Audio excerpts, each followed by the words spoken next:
Welcome back to the greatest game. Here's another press box fact of the game. Colts receiver Raymond Berry had 12 catches for 178 yards in the 58 championship game. Berry's 12 receptions remains a championship game record. Now joining us is the author of the Colts Baltimore, Michael Olesker. I was saying, if we had to vote for MVP for that game, that's a tough vote. Johnny Unitas takes him up and down the field. Raymond Berry, 12 catches. Well, you know, when I was working on the book, I spent a lot of time with Berry, and he said to me, you know, I used to grade myself for every game. He said, you want to know what I gave myself for this? I said, what? He said, a 56. I said, out of 100?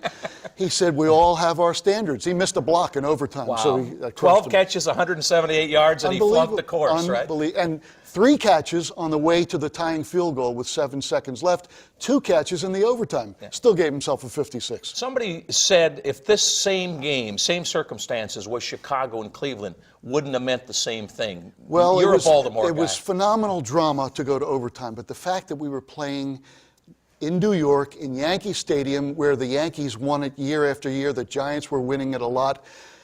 New York was the heart of network television. New York was Broadway. In 1958, they had My Fair Lady and West Side Story.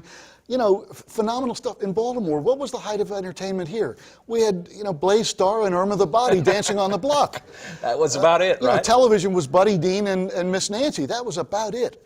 We were a town with a municipal inferiority complex, and suddenly we beat New York. And here were these Orioles and Colts, basically newcomers to town. Terrible teams, but only about 5 years old, too. The Orioles came back in '54, the Colts came back in '53, and they were pretty awful. The Colts were just beginning to blossom. Orioles were terrible for years to come. We saw ourselves as a loser's town. For this to happen, the game was unbelievable, and then afterwards what happened? 30,000 people went to the place we used to call Friendship Airport, and just spontaneously, and stood there on the tarmac as though waiting to cradle this airplane coming in from New York. And they almost killed the Colts, right? I mean, you know, the Colts inside the bus, a lot of them thought they're going to crush us. The roof was giving in. They were all over the place. The bus driver was trying to part the stadium like Moses trying to part the Red Sea.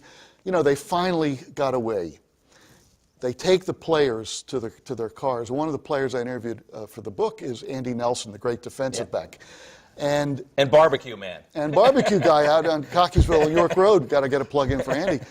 And he drove home with Unitas. You know, we wonder what kind of guy was Unitas to stand up in front of, you know, we couldn't even walk across the room. We were so scared.